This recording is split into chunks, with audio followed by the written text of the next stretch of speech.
let us now try to identify the 5 regions of Asia. Okay, so there are 5 regions of Asia. So I will just be giving the 5 regions. Number 1, there is North Asia, North or Central Asia. Okay, wait ladies North or Central Asia. That's number 1. Number 2, we have West Asia, or we know it more as the Middle East. Okay, next we have South Asia, then East Asia, and Southeast Asia. Okay, so it will be redundant if I will be identifying the countries that belong to these regions, because I am quite sure by this time you are familiar with all the countries that are technically under this region. So what we will be doing now is I would like you to search in Google the resources that are abundant in this particular Asian regions. But since there would be a lot of references to this is what we will do. I will be giving the resources, and then later on you try to look for answers using Google, using your internet, and then later I will call individuals to match the resources I identified with the regions that we already stated. Is that clear? Okay, yun ang gagawin natin. So, these are the resources. Natural gas, okay, fossil fuel, okay, coal, and agricultural produce. Okay? So, those resources, natural gas, fossil fuel, coal, and agricultural produce. So there are 2 regions that share the same resource. Okay? So yun ang gagawin nyo. I will give you time. Try to search now in Google. Try to search now in the internet in which regions are these particular resources abundant or accessible. Go!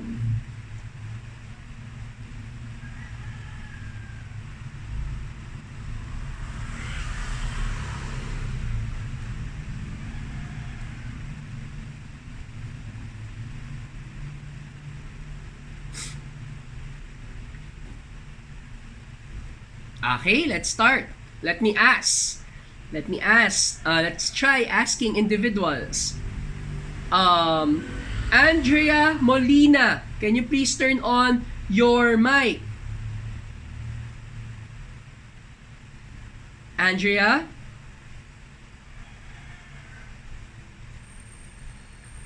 Okay, wala si Andrea. Okay, si Leila na lang.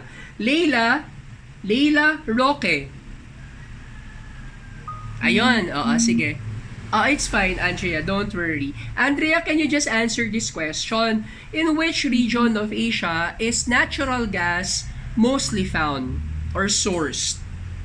While we are waiting for your answer, Andrea, you will have to identify what region is natural gas abundant. I will also ask Sofia Macapagal. Sofia, can you please turn on your mic and answer the question? Sige. Sofia, in which region of Asia is agricultural produce abundant? Pag agricultural produce, ito yung mga bigas, gulay, prutas, yan. O kaya livestock, Southeast Asia. Okay, very good. Is there any other region that is very good, that is very much known as an abundant supplier of agricultural produce aside from Southeast Asia, Sophia?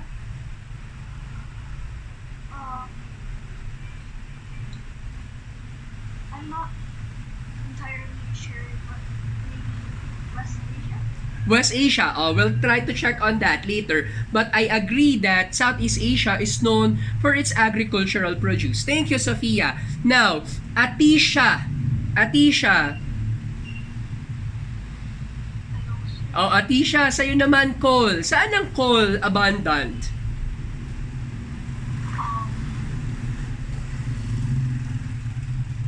I found it all. It was West Asia. West Asia? Are you sure? Yes. Sige. From Atisha's point, it is cold. Okay, let's try to see that later. Faye, Valerie, La Chica. Faye. That's all. Faye, yung fossil fuel, saan siya abundant? Southeast Asia. Southeast Asia. Sige, nalilito ang mga estudyante natin. Sige, we'll try to check on that later. But Andrea, can you please give us the answer? Where is natural gas? Where is natural gas abundantly sourced? I'm waiting for the answer. Ayan si Andrea. Northern Asia or North Asia. Okay, very good. So these are the answers. Natural gas is usually found in abundance in North Asia or Central Asia. In many of these countries, you realize the geographical feature is one of tundra, one of grassland, and underneath those landscape is the abundance of natural gas. And what is natural gas used for? It is used to power industries. It is used to give energy to many of man's activities. Okay? Similarly, yung coal, ladies, is found mostly in China. And you see, China is part of East Asia. Now, if we just extend our appreciation of East Asia, China, Japan, Korea, these are countries that are very much engaged in industrial activities. And what are these industrial activities? They are not into agricultural activities. They are not into manufacturing. They are not into production of textiles or whatever. Rather, the activities that are usually in this part of Asia are into creation of technology, gadgets, appliances, etc. And these are technically very much. Okay. I was muted. I was muted. Okay. I hope you are hearing me. Can you hear me? Can you please raise your hand if you can hear me? Okay, so you can hear me. So again, going back, in this part of Asia, in East Asia, industry is very much widespread, diversified. Ano ba yung mga tatak? For example, saan ba sikat ang Samsung? Anong part ng Asia ang Samsung? Janelle, alam mo ba kung saan part ng Asia ang Samsung?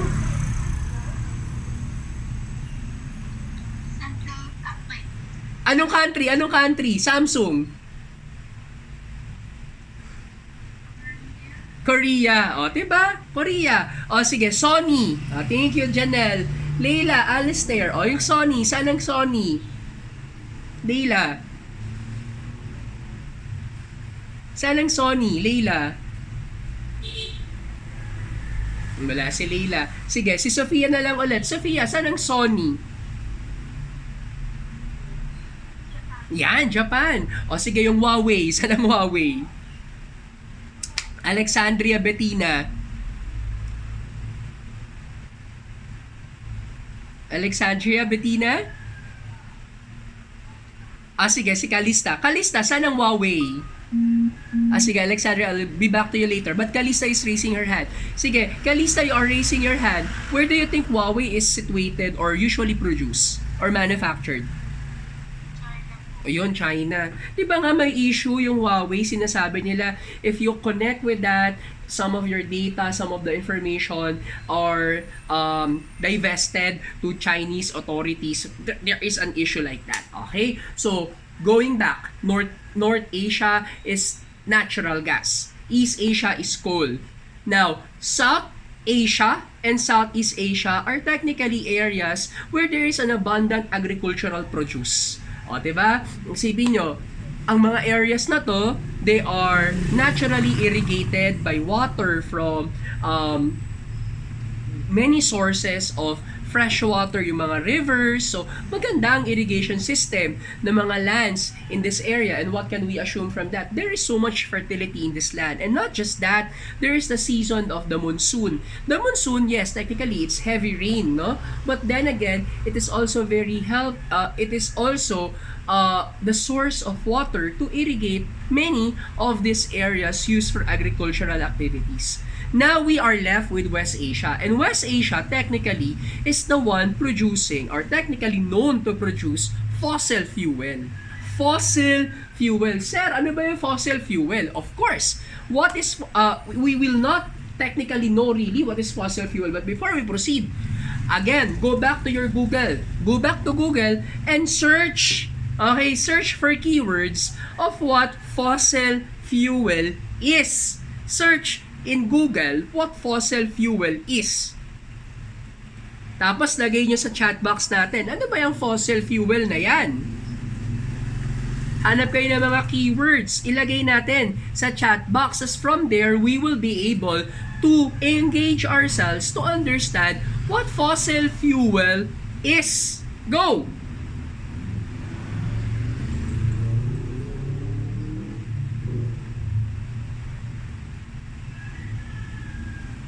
Yan, una, sabi ni Janelle, keyword, fossil fuel is natural. Yan, natural. So, the keyword is natural from the root word nature. O sige, we will try to look at that later. How about the others? What else can you say about fossil fuel? Decomposed. Oh, sabi ni Sofia Macapagal, it's decompose. Okay, or let us try to use another term. Aside from decompose, decayed. Decayed. Ayan, decayed animals and plants. Oh, sige, let's try to see other keywords to help us clarify what is fossil fuel. Reuse. Okay, reuse. Atisha, can you clarify that? Reuse. What do you mean by reuse? Is fossil fuel reusable or cannot be reused? No po, it's like from the organisms that were decayed, can use them for something useful like fossil. So yung mga organisms na yan, technically, once they decay, they are the ones that are made into fossil fuel. But let us just clarify. This is non-renewable. Okay? Organic, I'll go back to Atisha later, your answer, but that's appreciated. Kay Kalista, sabi niya organic molecules. Any other addition? Organic. Ibig sabihin ng organic, it's based on, it's naturally occurring, it's carbon-based. Sige, what else? May dadagdag pa ba kayo? So that's Chanel's natural, Sophia decompose, Atisha reuse, Kalista organic. How about the others? Any contribution to the discussion?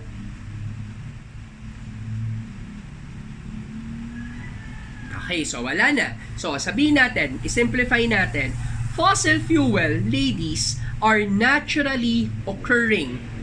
When we say naturally occurring, it is produced, generated by natural activities, systems, and processes. So, ibig sabihin, nature ang gumawa niyan if we try to look at it from a personified point of view.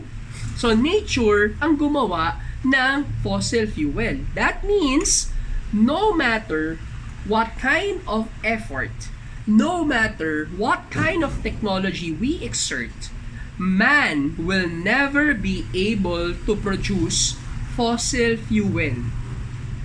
Kahit sobrang advanced ng technology natin, we will never be able to produce fossil fuel. Why? What is fossil fuel? These are made from decayed animals and plants. So, sir, decayed animals and plants lang naman pala yan. Bakit natin hindi kayang i-produce? Because they underwent chemical processes within millions of years. So technically, this decayed animals and plants are not anymore plants and animals per se, but they are now fuel, petroleum, coal, and natural gas. So nag-iba na yung kanilang chemical composition. They are not animals, they are not plants anymore. Thus, again going back, even if we try so much to exert effort to transform the goods around us, we will never be able to create fossil fuel. Yan. O ano nga yung ibig sabihin nun? Hindi pala natin kayang i-mag-create niyan eh. Hindi naman pala natin kayang gumawa niyan eh. So ano ibig sabihin nun? It means that fossil fuel, ladies, is scarce. Yan. Fossil fuel is scarce. And when we say scarce, it's limited. Okay? It's important. It is demanded. So pag sinabi natin scarce, it's limited, it's few, it's highly demanded, and because it's highly demanded, it is what? Very, very important. So just imagine, West Asia being abundant in fossil fuel is what? Home to a very, very important resource. Ngayon, tignan natin, what does it make them? What is the implication of having fossil fuel in West Asia? Anong ibig sabihin nito? Anong saysay nito? And how does this abundance of fossil fuel in West Asia creates culture, political systems, and economy? Okay, tingnan natin ngayon. Before we proceed to that, let's inject some fun into this class. I'd just like to ask, who among you is a BTS fan? Yan, raise your hand. Sinong BTS fan dito? Sinong ARMY? Wag nang mahiya. Who is an ARMY here? Naku, wala. Wala yatang ARMY. O sige na, magtatawag na lang nga ako. Janelle! Janelle, turn on your camera and turn on your mic. Sir, my camera is... Okay, it's fine. Okay. Janelle, do you like K-pop? Ha? You used to? Not anymore. Sige. Pero I will still make you an example. Will that be fine? Is that fine, Janelle? Sige. Janelle, ganito ha. Janelle, you know BTS? Yes. Ayan. Sige. Imagine, Janelle, that you were invited by BTS to a personal fan meeting. Now, in that personal fan meeting, Janelle, BTS, all the members, gave you their personal number. So, whenever, you can just text them or call them just to say hello or for whatever message. What will you feel when you are given that chance, Janelle? Isipin natin, K-pop fan ka pa rin ha? Anong mararamdaman mo? Special. Special. Correct. You're special. Okay Janelle, stay there ha? Joanna, Miranda. Joanna? Ito. Nabalitaan mo, Janelle was invited to a personal fan meeting by BTS. You know BTS, Joanna? You listen to K-pop songs. Yes. You like K-pop. And nabalitaan mo, Janelle was invited to a BTS fan meeting. What will you feel?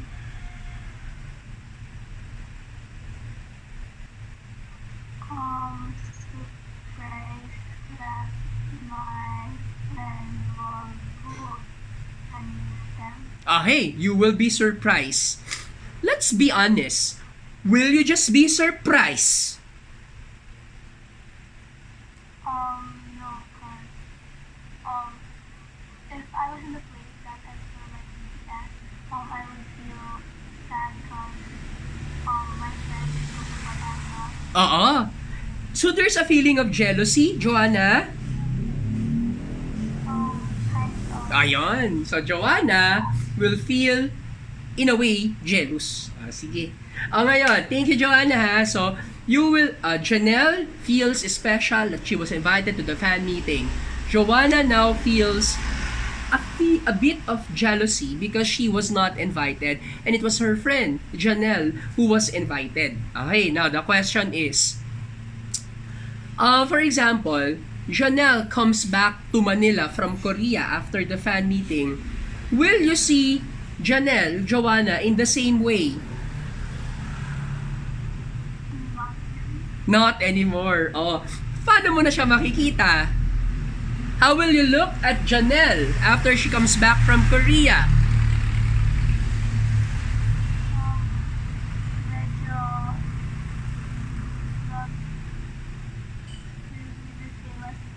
Oo.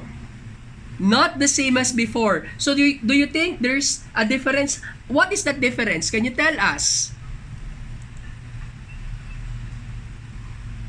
Because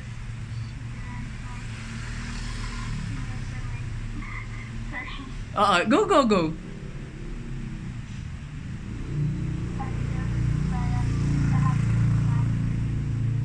Oo. Parang in other words, Joanna, Janelle now is special. Tama ba?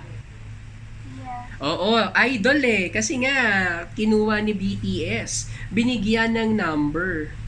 Pero wala pa siyang sinasabihan. Okay? Hindi niya pa alam na she knows the number. Okay, thank you, Joanna. So, I am just establishing the feeling of Joanna as being bit jealous and looking at Janelle as somebody special. Okay, remember those circumstances.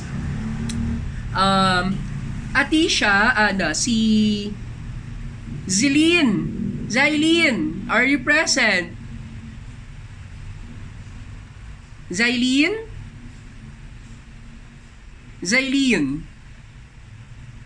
Wala si Zailin. Si Atisha ulit. Atisha! Hello, Atisha!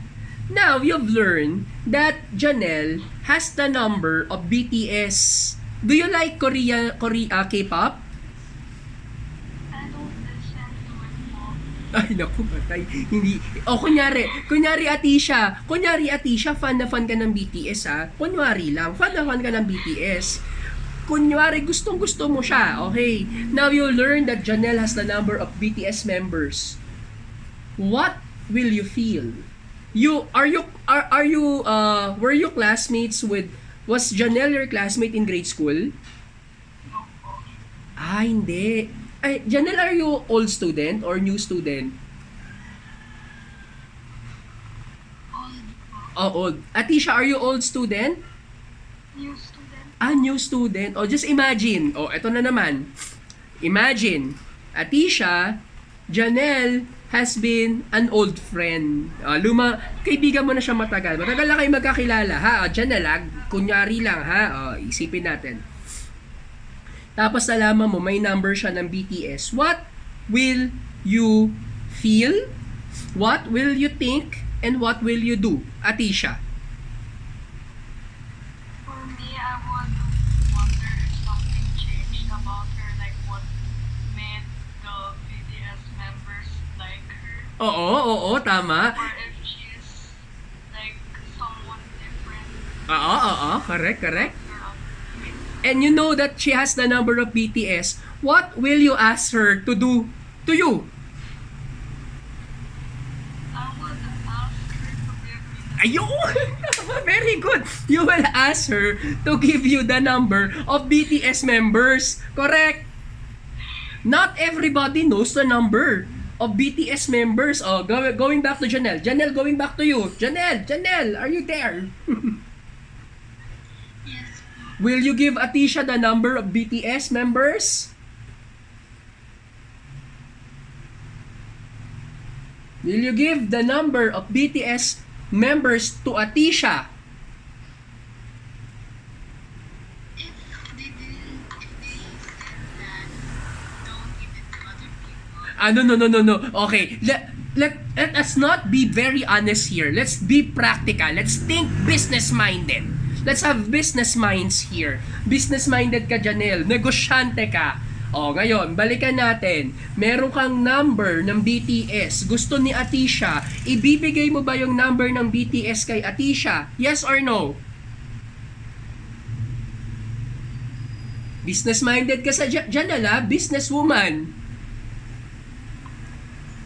No! Bakit? Why not? It's space po if they told me not to give it because they're famous po, so I might get in trouble. That's very ethical on your part. That's very good. But then again, sabi ni Atisha, Janelle, I can give you 50,000 pesos just for the number of BTS. Will you give in? Bibigyan kang 50,000. Janelle, may pambili ka na ng iPhone 11 nun. Go. Bibigay ka ba? Will you give? Yes or no? Oh, 50,000 ha. Oh, wait. Let me ask. Joanna Miranda, are you there? Oh, how much will you be willing to give just to get the number? Sabi ni Atisha, 50,000. Ikaw, magkano mo ibibigay? Probably higher than Oh, magkano yung higher na yan? How much is that higher amount?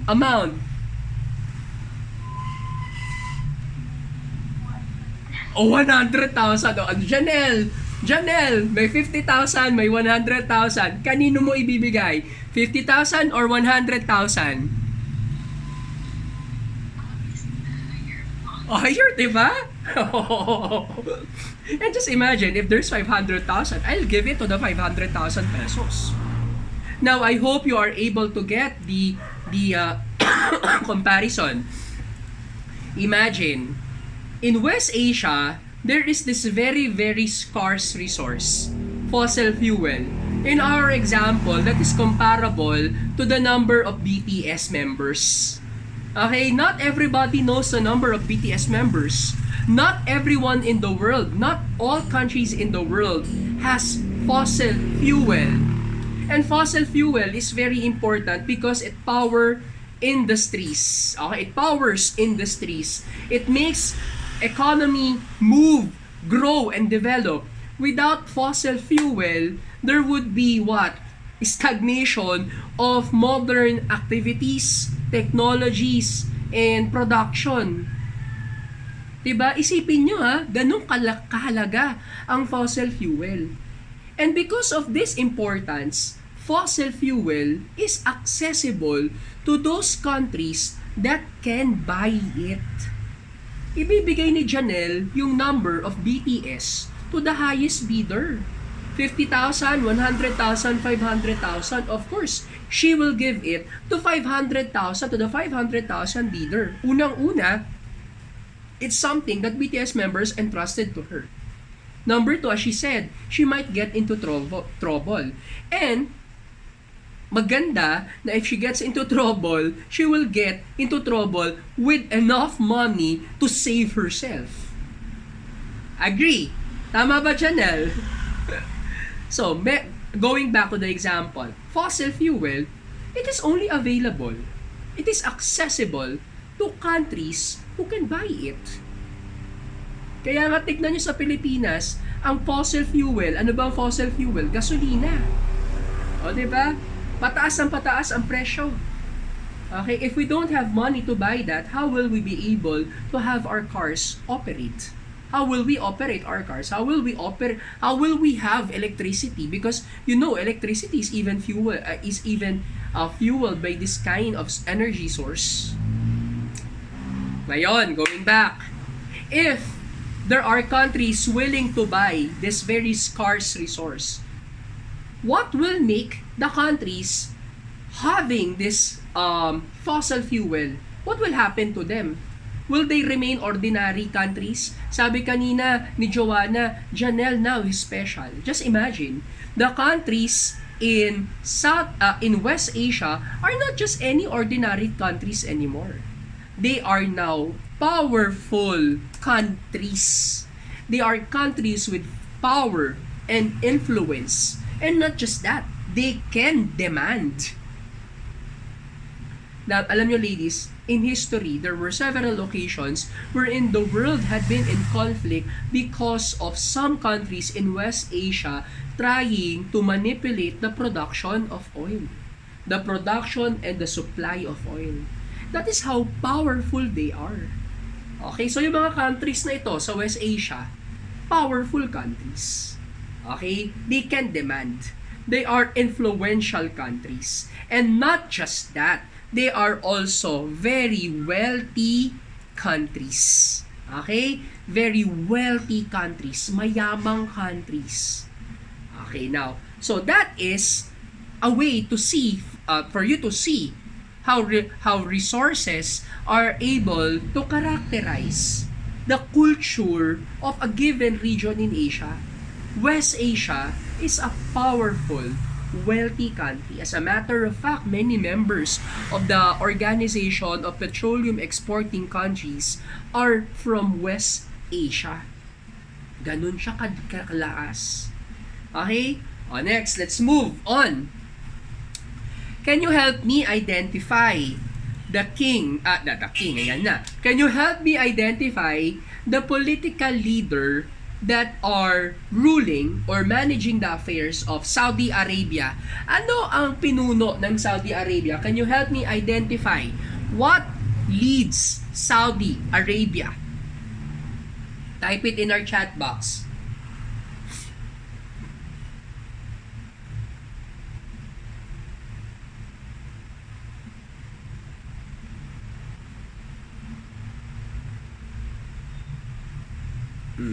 Ano ang pinuno ng Saudi Arabia? Help me identify it. King Salman. King Salman.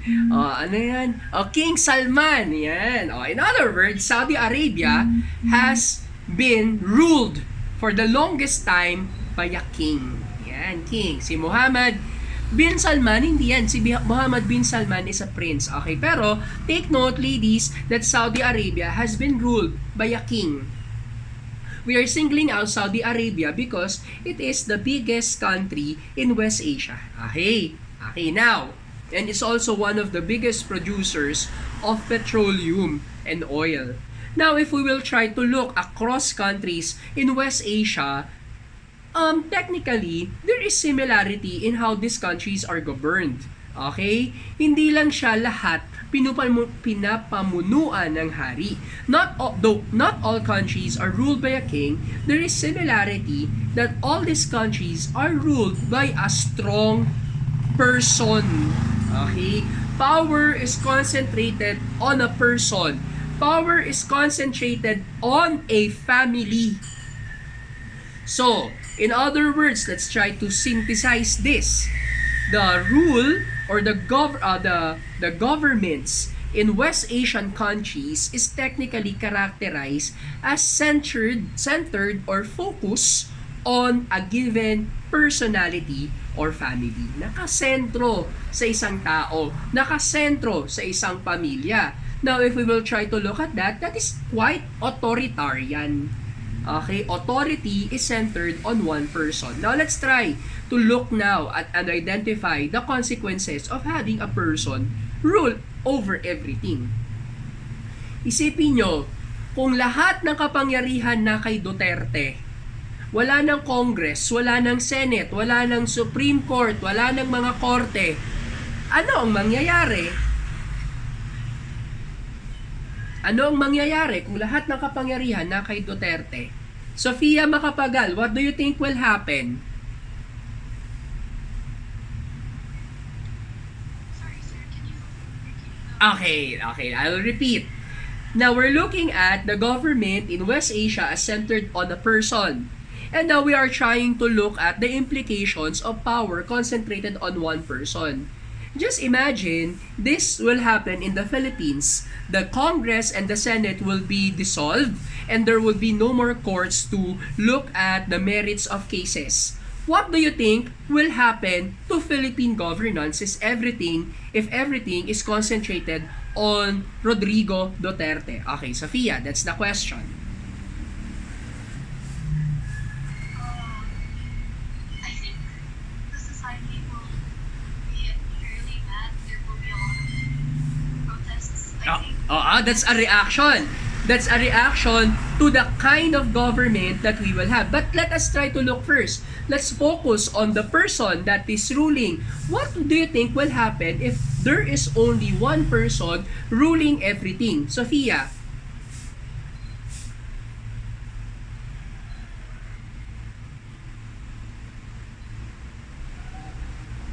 Ano kaya ang pwedeng mangyari? There might be a lot of wars since a lot of things can be decided based on opinion. Okay, so a lot of things can be decided based on the opinion of only one person and caprices. And sabi niya, there will be a lot of force. But let us try to correct that. Maybe there will be a lot of police abuses. There would be human rights abuses. And the lives of people will be subject to very restricted, the lives of people will be subjected to a restricted way of doing things, conducting things. Tama ba? Ganun siya. So, pag ang kapangyarihan nakasentro sa isang tao, maraming human rights violation, maraming restriction sa tao, maraming hindi pwedeng gawin yung mga tao. Because technically, the rule is based on how one person perceive order. Based on his opinion of what order is. Agree? Sophia, agree ka ba doon? Yes, sir. Okay, thank you. How about si Leila? Leila, andyan ka na ba, Leila? Leila? Wala pa rin si Leila. Naku, umalis na rin si Andrea. Baka napuputol siya. Andrea, Corinne, are you there? Yes, Andrea, ikaw, ano opinion mo? If there's one person with all the powers of governance centered on him or focused on him, what do you think will happen? Sorry po, you were lagging on my end. I'm lagging at your end. Sige. Sige, going back. What do you think will happen when the power of government is focused on one person? Chaos? Ayun, chaos. Chaos. Bakit may chaos? Sige nga, explain mo, Andrea, bakit may chaos? If all the attention is focused on one person, what about the others? Oh! Oo nga, no. What about the others? And who are these others, Andrea? Sino tong others na ito? The other people that lives in the same country. Okay! In other words, focus is centered on one privileged sector. Agree? Tama ba, Andrea? Nakafocus lang sa isang grupo ng tao. Paano yung iba? Yun yung sinasabi mo, no? Ayun. Sige. Do you like to say anything else? Sige, go. Continue. Wala naman. Okay, sige. Just imagine, going back. If power is concentrated on one person, as I'm trying to explain to you, kanina pa, number one, there is violation of human rights. Number two, people will be living in restriction. Okay? Just look in the internet how people are living in Saudi Arabia, how people are living in UAE, how people are living in Qatar, Bahrain, and Oman. But let me just give you an insight. Sa Saudi Arabia, yung mga babae, they cannot go to the mall by themselves. They have to go with a male chaperone. And this male chaperone has to be their husband, brother, father, or any male relative. They cannot drive cars. They cannot get their driver's license. Okay? Napaka-restricted. Bawal ang public display of affection. Bawal ang public display of religion aside from Islam. Very conservative. Bakit ganon? Why is there so much level of conservatism? Because, of course, it's very important that the ruling family preserve their position of power, preserve their interest. Because if there would be some people who will be radicalizing the ways of life of other people, there would be challenges and threats to his position of power. So mahalaga, dapat naka-establish sila doon, dapat permanente sila doon, dapat stable sila doon. Okay? At another thing, if power is concentrated on one person and his family or a family, Just imagine, privilege as very exclusive. O, simplify natin yan, baka mahirap maintindihan. Ang ibig sabihin lang yan, the rich getting richer, the poor getting poorer. Okay, just imagine, in these countries, the reality is that the rich gets richer and the poor gets poorer. Not because oil is procured by other countries and they are willing to pay high prices to get it. It means that it is distributed to everybody in the country. No! Okay, usually the profit is enjoyed by those who have capital. Oh, anong ibig sabihin nun? Ladies, when you get fossil fuel from the crust of the earth, hindi naman siya pwedeng ibenta as it is. There are refinements, no, that you have to make. Kaya nga there are refineries, and these refineries are run by people who exert labor in order to make fossil fuel something usable.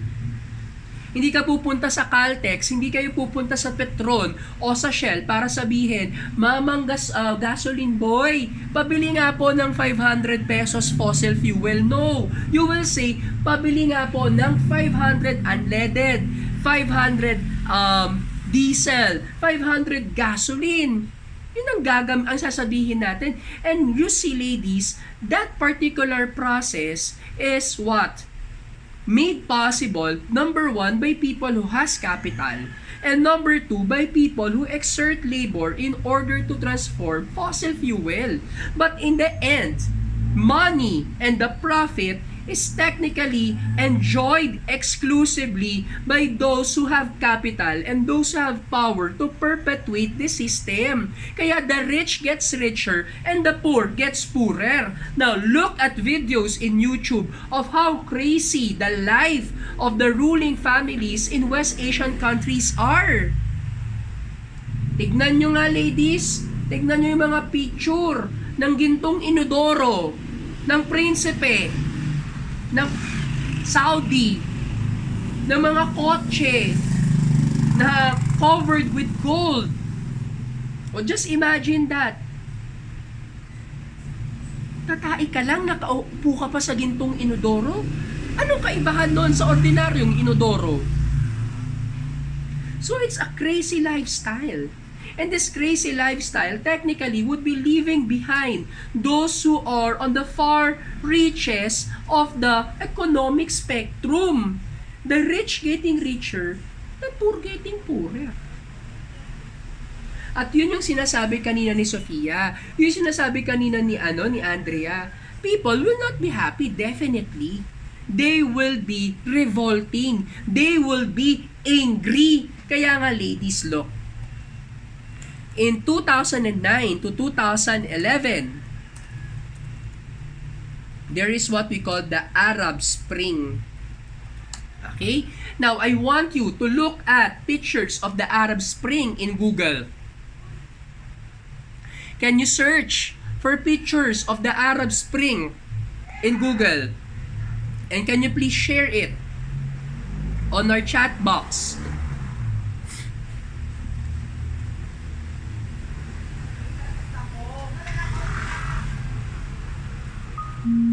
Yan. Oh, look, Atisha, thank you.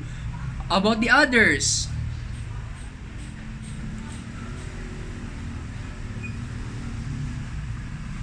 Ayan. People demand removal of the regime. O, sige nga, yung iba, how about the others? Can you share pictures of the Arab Spring? Yan, Sofia. Kay Sofia, oh, wait, it's the loading there. Oh, Arab Spring. I think this is in Egypt. Okay. Oh, okay, how about the others? The Arab Spring had been a series of movements that is not just concentrated in West Asian countries. Technically, it started in Northern Africa, in the country of Tunisia, but it spread towards the Arab region. Why? Because of the similarity of government in these countries, because of the similarity of economic differences between the rich and the poor in this country. Ayan. Anong hinihingi ng Arab Spring? Ang hinihingi ng Arab Spring, reform. Anong hinihingi ng Arab Spring? Change. Anong hinihingi ng Arab Spring? Radical transition. And what is that radical transition? Anong ibig sabihin nun? Give us also a share of the wealth we generate. Make us experience wealth that we generate. Ayun ang gusto nila. Huwag naman puro kayo. Kasama kami. Oh, just imagine, ha? We started discussing what fossil fuel is. We look at the culture, one that is powerful, elite, and exclusive. Now we are looking at the political landscape created by this elite culture. Now, and this time, we are looking at the economic implications of this political culture. There are people left behind. And of course, definitely, they would want to have change. Okay? Now, let us end.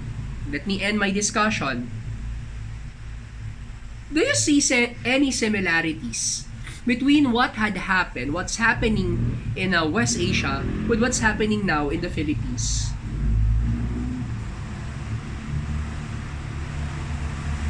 Now, let me help you. Now, let me help you with your reflection. Look at the generation of wealth by the Villar family. Tignan nyo kung gaano kayaman ang mga Villars. Tignan nyo yung pagdami ng camellia hosts. Tignan nyo kung gaano kayaman ang mga C.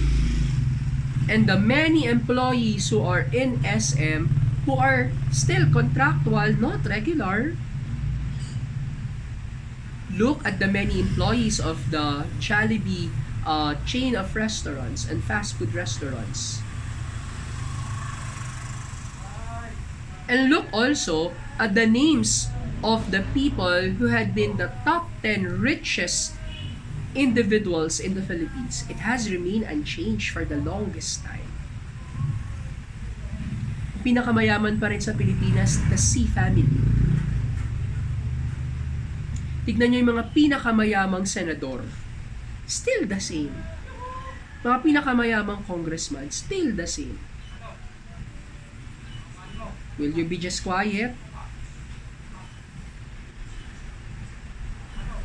Will you just be quiet with what's happening?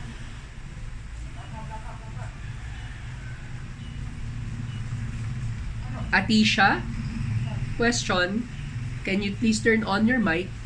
Will you just be quiet with what's happening now in our country? What's happening also that means like no, not the poor people earning the money, but just the same people earning. Yes, exactly. Correct. Will you be quiet with that? The prevalence of injustice, the prevalence of poverty, the prevalence of exclusivity, will you just be quiet? It's kind of hard to not be quiet because most of the richest are involved with the government. But if I'm not quiet, I would try promoting to help the poor people by posters or the internet. Yes, oo. Pero, are you ready that when you do that, you will be red tag? No. Diba? It's difficult. Just imagine the difficulty. We want to demand accountability. We want to demand responsibility. But we cannot do it really because we are, caught empty-handed and we're pushed to the wall.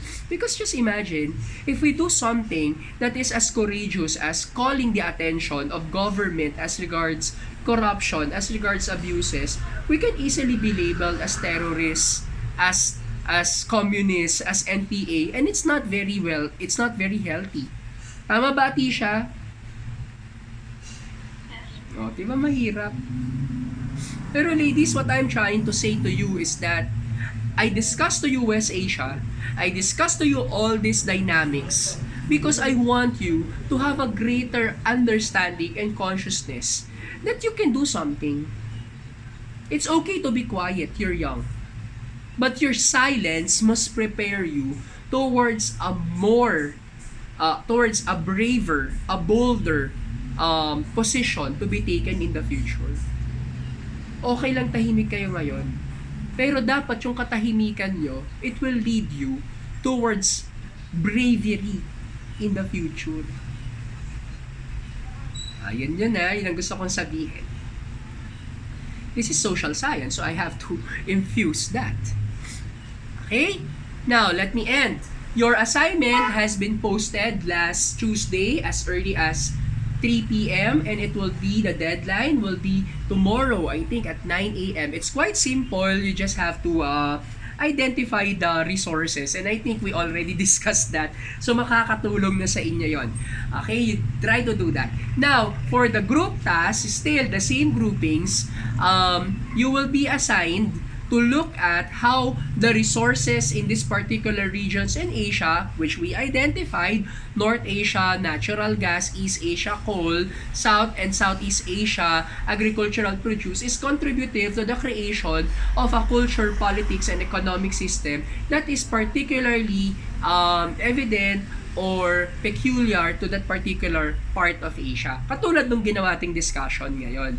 You will submit this, a deadline will be on Monday, and everything will be outlined in an instruction I will be posting in the group channel chat. Okay, so lahat yan, lahat ng instruction nasa group chat natin sa general channel.